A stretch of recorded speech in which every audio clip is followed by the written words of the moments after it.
Sir Bangladesh में internet बंद है, तो हमारे मिशन का क्या इनपुट है इस पूरे मामले को लेकर? Yeshi? Yeshi Seli from the New Indian Express. In addition to what Pranay asked, are there any students, Indian students, who are amongst those who have died?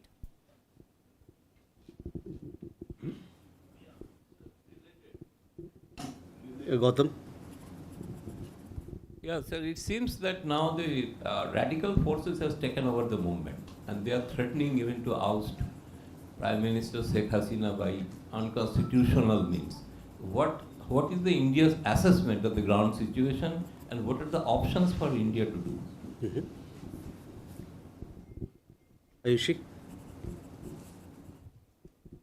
This is Ayushi Agrawal from NI. So 2 questions, one on Bangladesh. Do we also have the numbers of how many Indian students reside in Bangladesh? Second, can we have some details of the telephonic talks between our EM and Ukrainian foreign minister? Also, I would like to have your comment on the statement made by the Ukrainian president on X when our prime minister was in Russia, calling it a devastating blow to the peace efforts.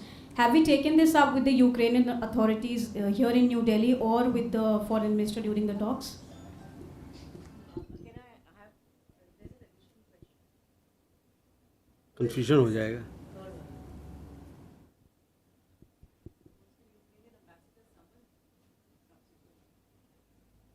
Okay. Any more question on Bangladesh? There will be a lot of questions on Bangladesh. Any more questions on Bangladesh? Siddhant? Kalol?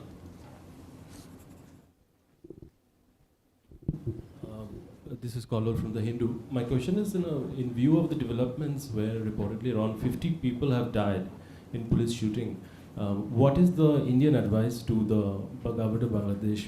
Should they go for dialogue at this moment, or do you think the dialogue was delayed, which might have led to this escalation?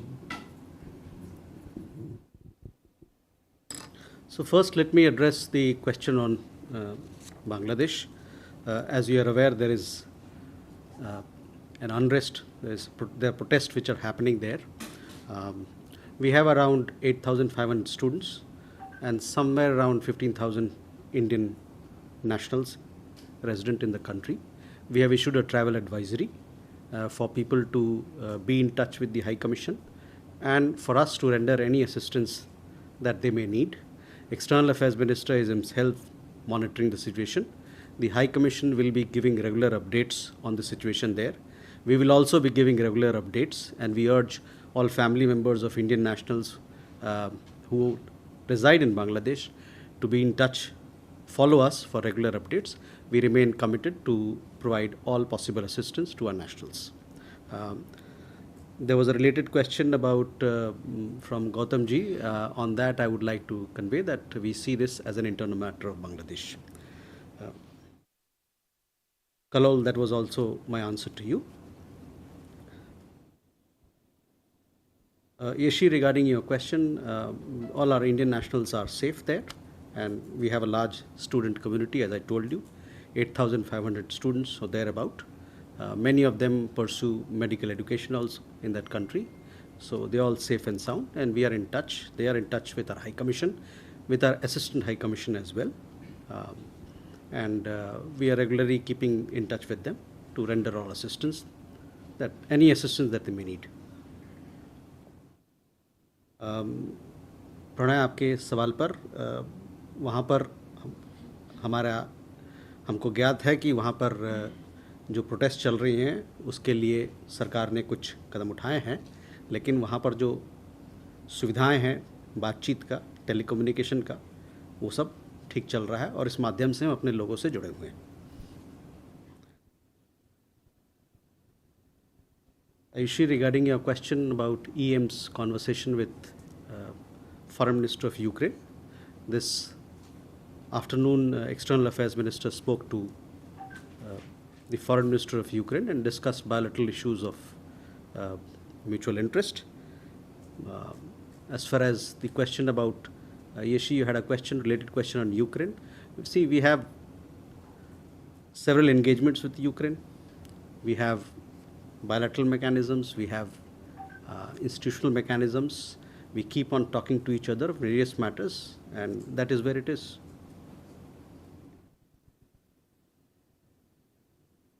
Ayushi, regarding your question, Prime Minister had gone to Russia to attend the annual summit, 22nd annual summit between India and Russia. During the occasion, he made it very clear that the solution to any war does not lie in the battlefield.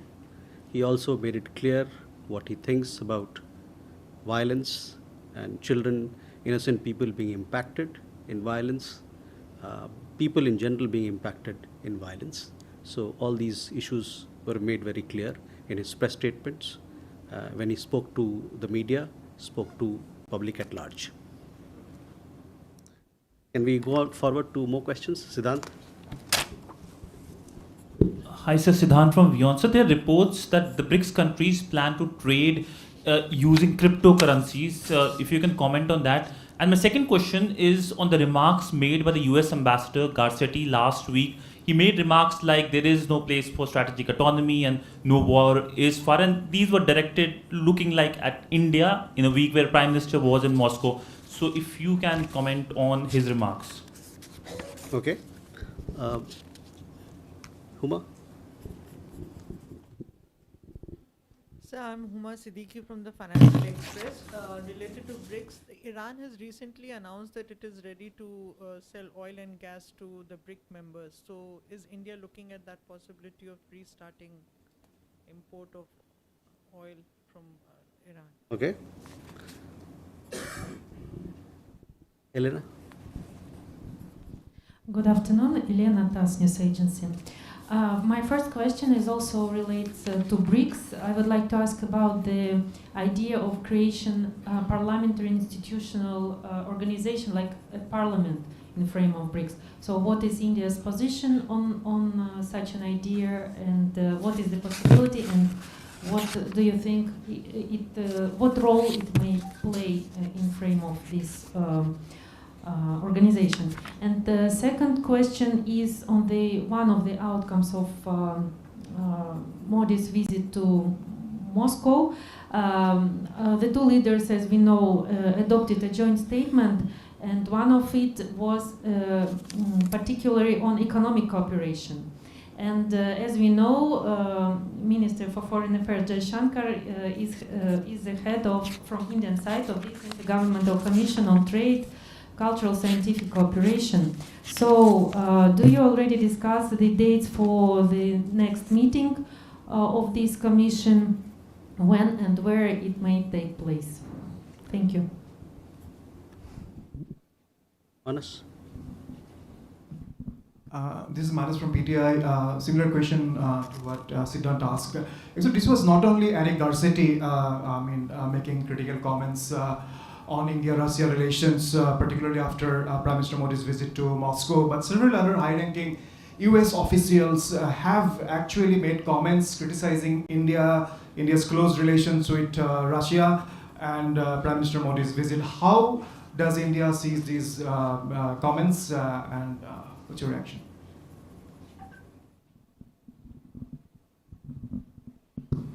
Hi, sir. Chandrakala from ETV Bharat. I just wanted to confirm if there has been decision taken to finalize rules for reducing visa delays for Chinese technicians, business delays. If you could confirm on this. Thanks. Okay, let me answer these questions, then I'll come back to for more. Siddhant, your question regarding cryptocurrencies. There is no such proposal as of now in BRICS to settle trade in cryptocurrency. So that is a short answer to your question. The other question was regarding comments on strategic autonomy. India, like many other countries, values its strategic autonomy. The US ambassador is entitled, obviously, to his opinion. We also have our own and different views.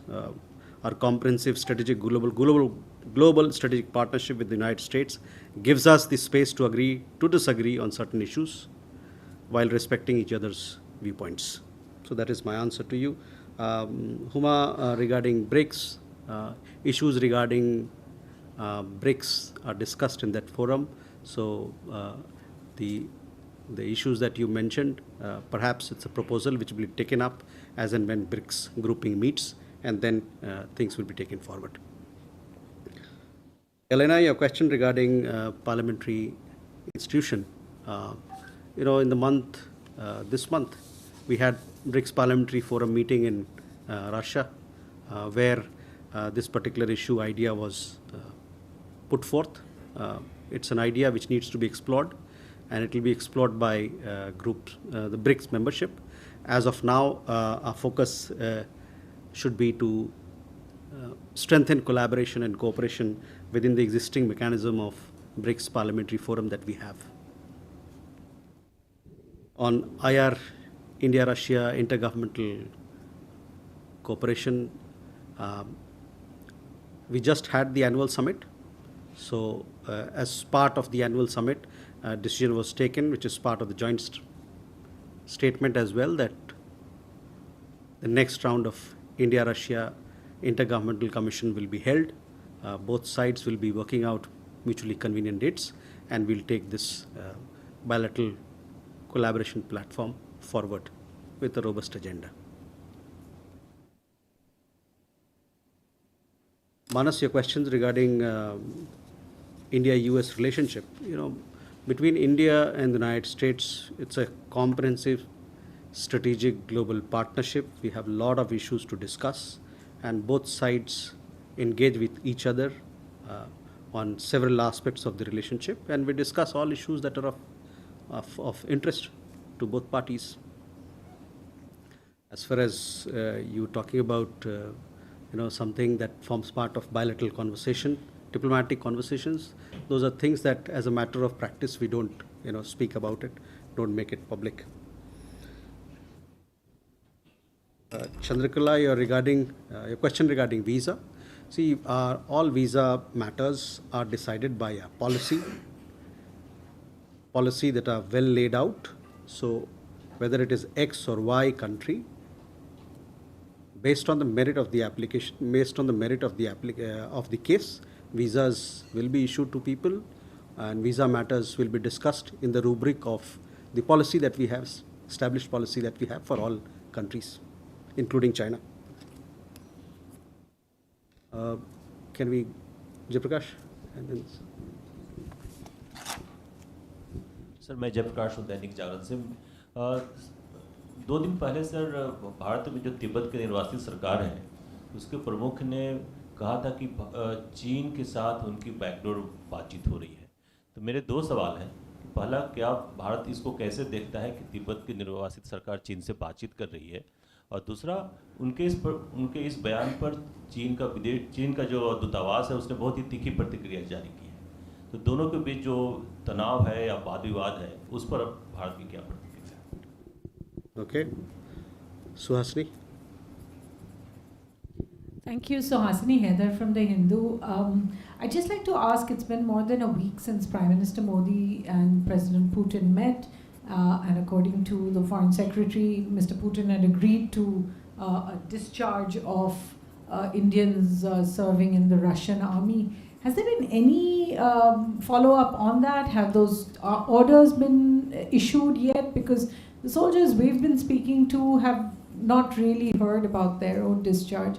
I'd like to know how many you think are still over there, and whether they are likely to get those discharged anytime soon. Okay. Rishabh?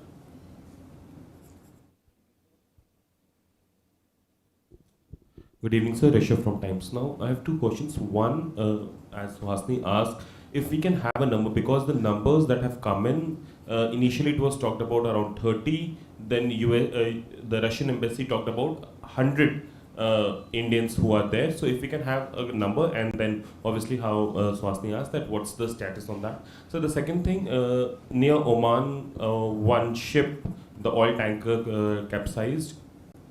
9 crew members have been released, but what about the remaining 6? Do we have any idea about the rescue operations? Enjoy. So at this point, as of 2-3 days ago, there are over 31,200 people from Myanmar in 2 states of India. Mizoram, there are 25,000 more, and in strife-torn Manipur, 6,000. The numbers seem to be increasing every day. This has the potential of a humanitarian crisis and possibly a security crisis. So what is the government's plan? Because there's no chance, at least as of now, of the strife in Myanmar ending.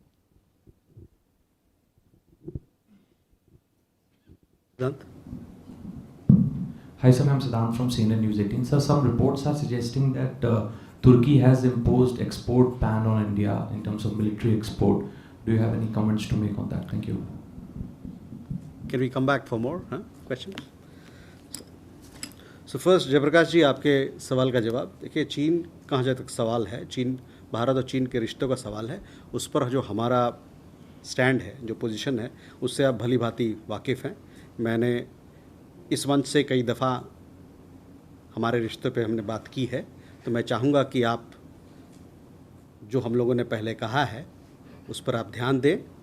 वो हमारे website पे भी available है. तो यही मेरा जवाब रहेगा आपके सवाल का. Suhasini, regarding Indian nationals in Russian army, as per our understanding, and this is based on the family members and Indian nationals themselves who've got in touch with us.